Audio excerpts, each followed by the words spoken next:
여러분, 예전 같지 않다라는 말을 언제부터 자주 하게 되셨나요? 아침에 일어나도 개운하지 않고 예전엔 괜찮던 피로가 며칠씩 이어지고 잠은 자는데 회복이 안 되는 느낌. 이게 바로 40대 이후 몸의 변화입니다. 오늘 영상에서는 20, 30대와는 완전히 달라진 40대의 몸 상태. 왜 예전처럼 버티면 안 되는지. 그리고 40대부터 선택이 아니라 기본이 되는 영양제들. 을 하나씩 과장 없이 현실적으로 정리해 드리겠습니다. 1. 40대의 몸. 무엇이 달라질까? 40대가 되면 몸에서 가장 크게 바뀌는 건 세 가지입니다. 첫째, 흡수율 감소. 같은 음식을 먹어도 비타민 미네랄을 흡수하는 능력이 떨어집니다. 둘째, 호르몬 변화. 남녀 모두 호르몬이 감소하고 이로 인해 근육량 감소, 체지방 증가, 피로감이 커집니다. 셋째, 만성 염증 증가. 눈에 띄는 병은 없어도 몸속에서는 염증 수치가 서서히 올라갑니다. 즉, 잘 먹고 잘 자면 된다는 전략이 더 이상 통하지 않는 시기가 바로 40대입니다. 이 40대 필수 영양제 비타민 D. 40대 이후 가장 먼저 챙겨야 할 영양제, 단연 비타민 D입니다. 많은 분들이 비타민 D는 뼈에 좋은 거 아니에요? 이렇게 생각하시는데 이건 절반만 맞는 이야기입니다. 비타민 D는 사실상 호르몬에 가까운 역할을 하는 물질로 우리 몸 전반에 영향을 미칩니다. 비타민 D가 하는 역할. 비타민 D는 단순히 칼슘 흡수만 돕는 게 아니라 면역 기능 조절, 감염에 대한 방어력, 면역 균형 유지, 근육 기능 유지, 근력 감소 예방, 낙상 위험 감소, 염증 억제, 만성 염증 수치 조절, 각종 성인병 위험 감소, 기분 우울감과도 연관.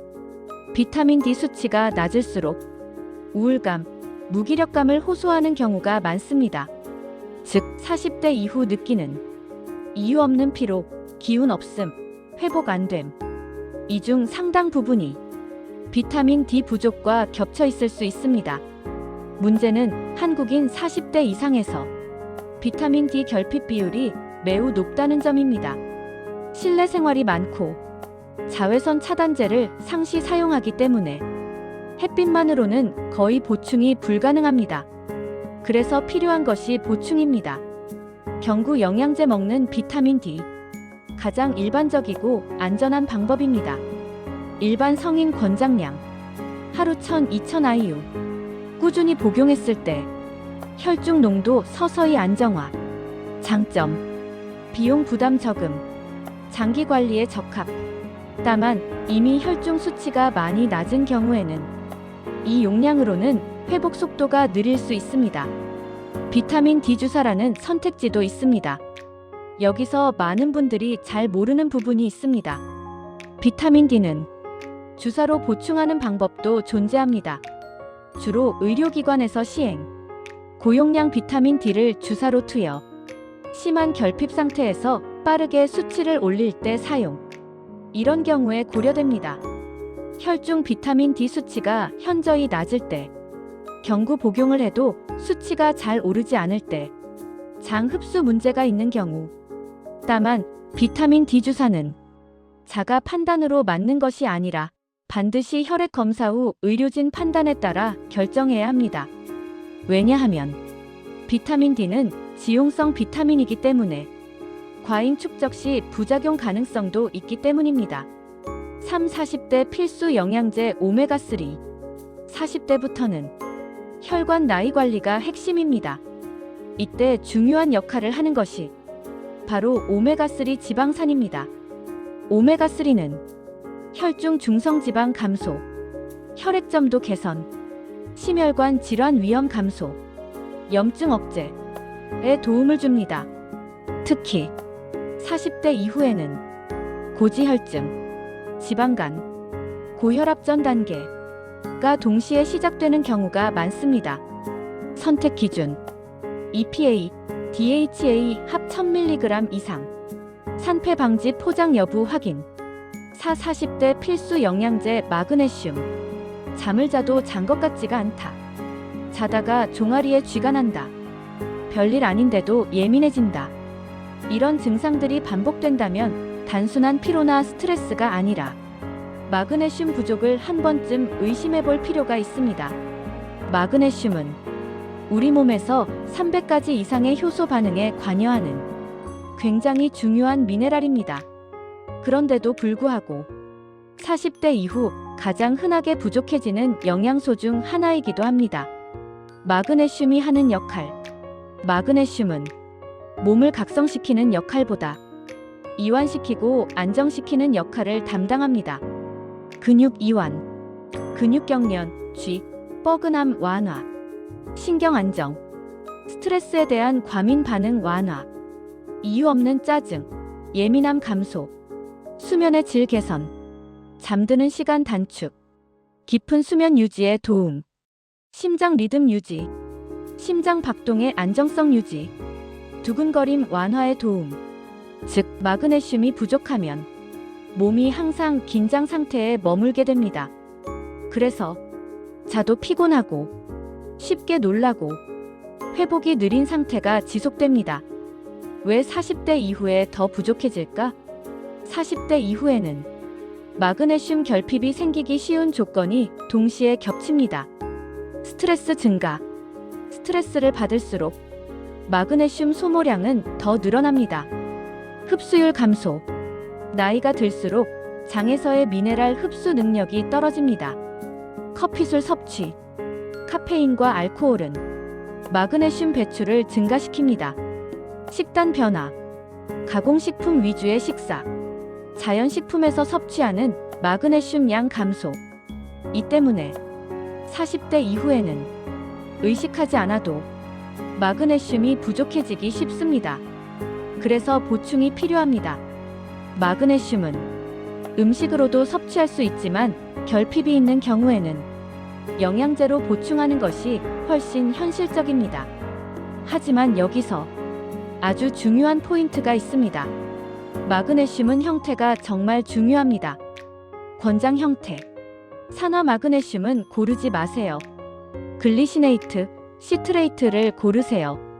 복용 시 참고 사항. 저녁 또는 자기 전 복용이 적합한 경우가 많음. 다른 미네랄 칼슘, 철분과는 시간을 나누어 복용하는 것이 좋음. 처음부터 고용량보다는 소량으로 시작해서 반응을 보는 것이 안전. 5. 40대 필수 영양제 비타민 B군. 아무것도 안 했는데 벌써 지친다. 예전보다 회복이 너무 느리다. 집중력이 확 떨어진 느낌이다. 이런 변화를 느낀다면 단순히 나이 때문이 아니라 비타민 B군 부족이 원인일 수 있습니다. 비타민 B군은 몸에서 에너지를 만들어내는 과정에 직접 관여하는 핵심 영양소입니다. 비타민 B군은 에너지 대사, 신경 기능, 피로 회복, 집중력 유지의 핵심적인 역할을 합니다. 특히 B12는 나이가 들수록 흡수율이 급격히 떨어집니다. 포인트. 활성형 B군인지 확인. 공복 섭취 시 속 불편하면 식후 섭취. 6. 40대 필수 영양제 단백질 보충.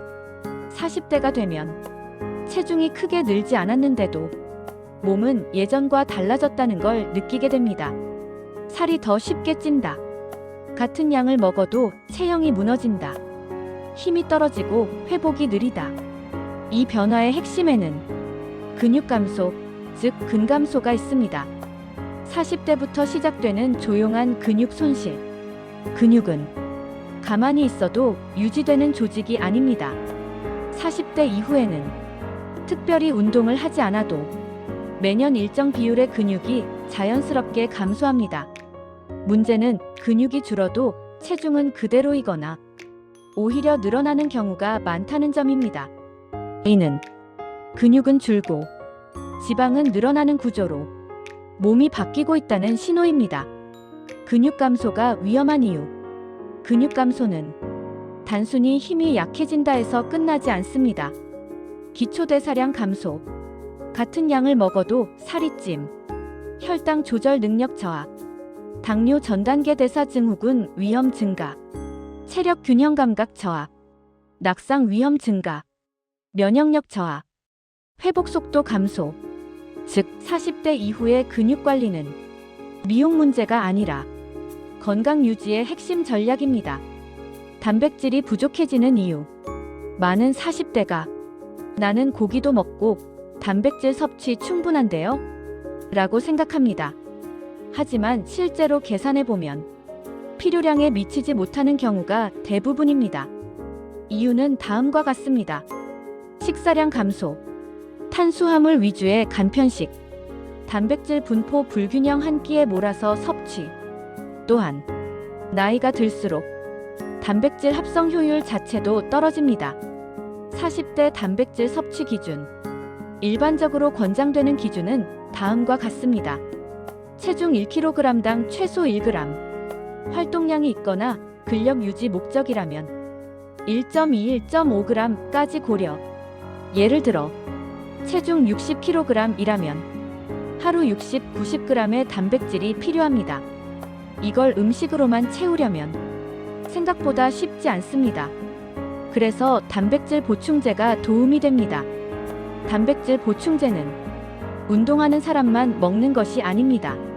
40대 이후에는 식사로 부족한 단백질 보완, 끼니 간 단백질 분산 섭취, 근육 손실 속도 완화 라는 목적에서 충분히 활용할 수 있습니다.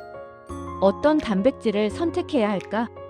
유청 단백질, 흡수 빠름, 근육 합성 자극 효과 우수, 유당 불내증 있는 경우 속 불편 가능, 식물성 단백질, 소화 부담 적음, 유당 불내증 있는 경우 대안, 흡수 속도는 상대적으로 느림, 혼합 단백질, 흡수 속도 균형, 일상용으로 무난. 언제, 어떻게 섭취하면 좋을까? 한 번에 몰아서가 아니라 끼니마다 나누어 섭취. 아침 단백질 섭취가 특히 중요. 운동 후 또는 간식 대용으로 활용 가능. 단백질은 많이보다 꾸준히 나누어가 핵심입니다. 단백질만 먹으면 충분할까? 아닙니다. 단백질 섭취는 근력 운동과 함께 할 때 효과가 극대화됩니다. 무거운 웨이트가 아니어도 스쿼트, 계단 오르기, 밴드 운동 정도만 병행해도 근육 손실 속도는 확연히 달라집니다. 40대 이후의 몸은 살이 찌는 몸이 아니라 근육을 잃어가는 몸입니다. 단백질 관리는 다이어트가 아니라 노화 속도를 늦추는 전략입니다. 그래서 40대 이후에는 단백질이 보충제일 수도 있고 생존 전략일 수도 있습니다. 7. 이건 안 먹어도 됩니다. 반대로 굳이 필요 없는 경우가 많은 영양제도 있습니다. 무분별한 항산화 고용량, 유행만 따라가는 다이어트 보조제, 성분 용량 불분명한 종합 제품. 영양제는 많이 먹는다고 좋은 게 아닙니다. 내 몸에 지금 필요한가? 이 질문이 가장 중요합니다. 40대는 몸이 고장나는 시기가 아니라 관리 여부에 따라 완전히 갈리는 시기입니다.